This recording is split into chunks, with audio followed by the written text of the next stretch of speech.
Welcome to Flip Lesson 101, 5th grade. Today we're looking at a concept known as rounding mixed numbers. Hopefully this will be not the biggest challenge, but still an important concept that we want to get down.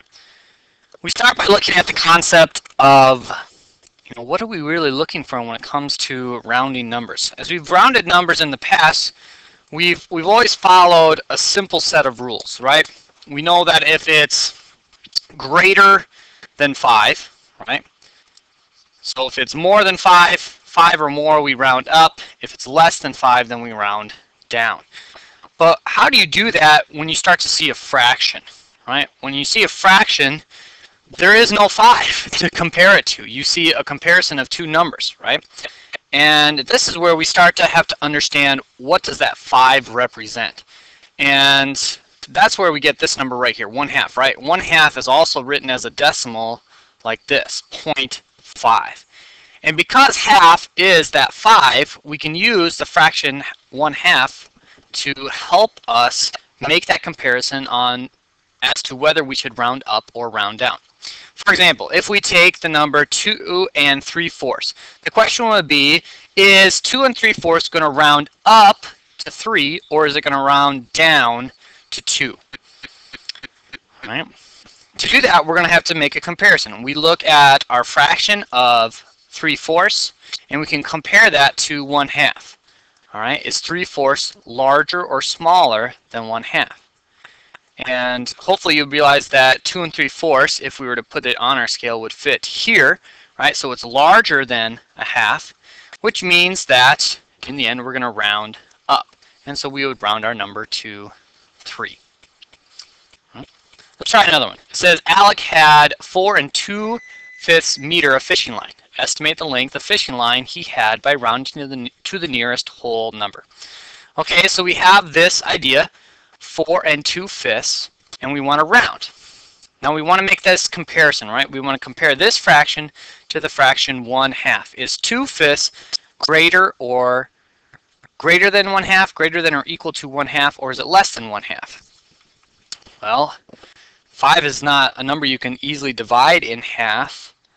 And so you really have two options here. Option 1 is just to understand that 5 divided by 2 is 2.5, right? And just looking at our numerator and saying, wait, 2 is not over half, right?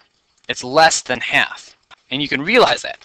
Another thing you can do is you can say, okay, I can take this and I can find an equivalent fraction that I know, right? I know 5/10 is half, and I can convert this into something that equals something over 10, right? So I can take this by 2 and this by 2, and now I can get 4/10, right? Now this is a little bit more complicated process right here, this first one. But if you really don't understand numbers, this is probably the best thing you can do, right? But now that we see 4/10, we say, okay, that is definitely smaller than half.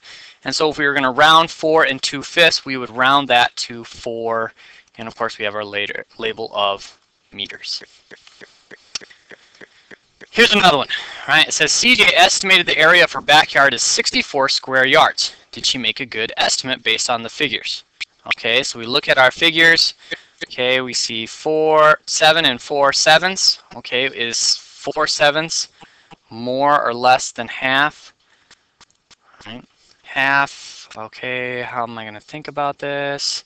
Well, I know that 7, right, is 1, 2, 3, 4, 5, 6, 7, right? It's 1 plus 6, it's 2 plus 5, it's 3 plus 4.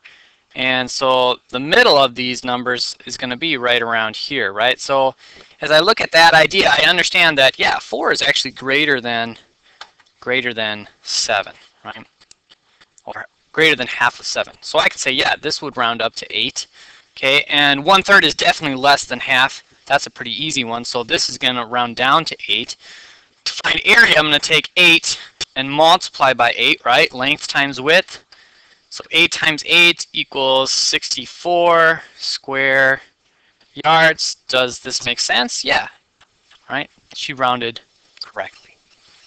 All right, here's a sample problem to get you on your way as you work with rounding mixed numbers. That's lesson 101.